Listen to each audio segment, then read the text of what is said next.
নির্মম অমানবিক ছবি দেখলে গা শিউরে উঠছে। ধর্ম নিয়ে অবমাননাকর মন্তব্যের অভিযোগে বাংলাদেশে হিন্দু যুবককে মারধর, পিটিয়ে থামেনি উন্মত্ত জনতা। মৃতদেহটিকে গাছে ঝুলিয়ে আগুন ধরিয়ে দেওয়ার অভিযোগ। ময়মনসিংহের ভালুকা উপজেলার ডুবালিয়াপাড়া এলাকায় এমনই ঘটনা ঘটল। স্থানীয় সূত্রে খবর, যুবকের নাম দীপু চন্দ্র দাস, ময়মনসিংহের তারাকান্দা উপজেলার বাসিন্দা। তার বাবার নাম রবিচন্দ্র দাস, পেশায় কারখানার শ্রমিক ছিলেন তিনি। এটা একটা হুলিগানিজম, এটা ভ্যান্ডালিজম, যেটাকে বলা যায় ইংলিশের স্পষ্ট ভাষায়। এটা গুন্ডা রাজ হচ্ছে বাংলাদেশে, এবং যে বাংলাদেশের ছাত্র আন্দোলন বা যার হত্যা হওয়ার কারণে যে প্রোটেস্ট শুরু হয়েছে, আমরা যদি দেখি যে কোনোভাবেই সেই ছাত্র আন্দোলন, অগাস্ট মাসের ছাত্র আন্দোলন ডেমোক্রেটিক ছিল না। কারণ যদি ডেমোক্রেটিক হতো, পিসফুল হতো, তাহলে তার প্রতিফলন হিসাবে আজকের দিনটা বাংলাদেশকে দেখতে হতো না।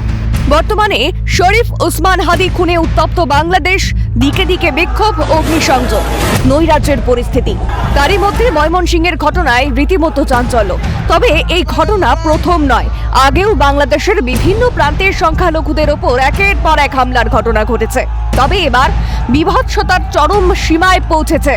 এরকম চিত্র 21st সেঞ্চুরিতে হচ্ছে, এটা তো ভাবাই যায় না।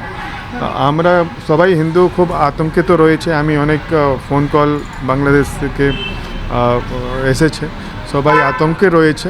আমরা এটাই করবদ্ধ প্রার্থনা করি বাংলাদেশ সরকার থেকে যে ওখানকার যে মাইনরিটিস রয়েছে ওরা খুব আতঙ্কে রয়েছে, এখন ওদেরকে সুরক্ষা প্রদান করার দরকার। তার নেত্রী তাকে দেশ থেকে তারা সরিয়ে দিয়েছে। এখন সেই যেহেতু ভারতবর্ষে আছে, তাদের আক্রমণটা ভারতের বিরুদ্ধে। এই পরিস্থিতিতে বাংলাদেশের অন্তর্বর্তীকালীন সরকার এর বিরুদ্ধে কি ব্যবস্থা নেয়, এখন সেদিকেই তাকিয়ে আন্তর্জাতিক মহল। ক্যালকাটা নিউজ।